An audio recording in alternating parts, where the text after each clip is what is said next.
Alright, I wanted to make a video just showing how to open this up if everything is smooth. I'm going to click on HopTorque. You can use the icon on your desktop on the Mac as well. It's the same thing.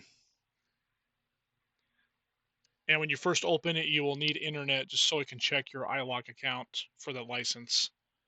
But once you get to this screen, then you can shut off the internet just for the first minute or so while the program is opening. So this is open, this is blank. You can go to up here, it will say load organ, or you can go to organ and then load organ from here. It's the same thing. I have a bunch of organs in here. The Freesock, this is the Austrian organ that I was showing you. So I'll just click that. You can click OK.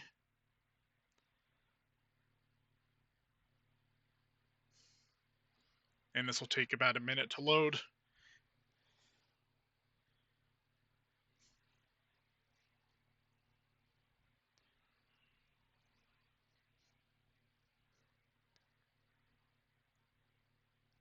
All right, so this is the home screen.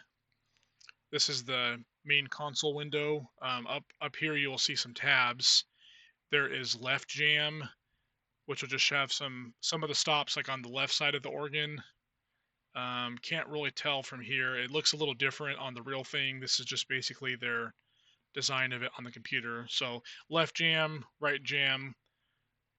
This screen will have everything, but if you want bigger buttons, basically you can do this. You could even get a dual screen setup where you can have both of these on, or one of these on each screen. I'll go into that later. This info tab just kind of shows pictures of the church and some information. You can basically just work off of this console screen for the most part. This organ has 3 different keyboards and a pedal board. At my home, I only have 1 keyboard, but this program has some tricks that you can use to play everything using just the 1 keyboard. And you can assign these basically by right-clicking. This will say pedal. This will say HopTorque. This will say Schwellwerk, and this will say solo work. And the solo work, for example, is these stops right here. And you can just click on these to check. What we want to do though is assign the keyboard to the HopTorque. That's kind of the main division. So you can right click this, do auto detect, and the first thing will be hitting the lowest note on your keyboard and then the highest note on your keyboard. At this point you can hit done. There is an option to do gently and hard as possible, like on a piano. When you press the keys harder, it plays louder, but most organs don't work that way, so I don't usually do that. I just do the lowest to highest and hit done. So at this point, if I'm pushing keys on my keyboard, you will see them light up on the program. And again, this is the HopTorque division, which is the main division. And if I start adding some of these buttons, I'll just load all of these for the HopTorque division. It's a little confusing because it kind of breaks right here, but basically all of this is for the main HopTorque division.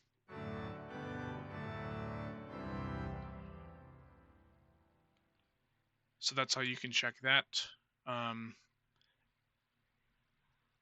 A basic registration, it's called, just the stops you want to use that you could start with, is the 8-foot principal, 4-foot octave, 2-foot octave, and this 2 2/3 mixture.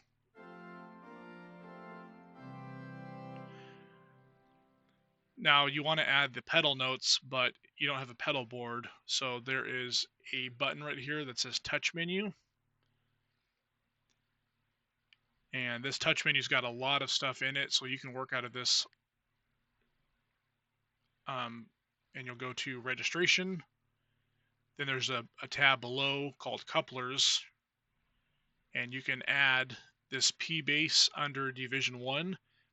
That's basically pedal bass. So what this is going to do is the lowest note on your keyboard, it will play the pedal stops for you. So if you add this 16-foot +1, it's like a trumpet sound. You can hear the difference. There's also a 32 foot.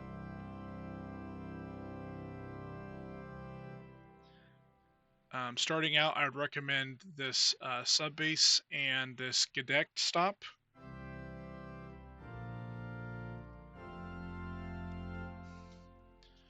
You can add those for starters.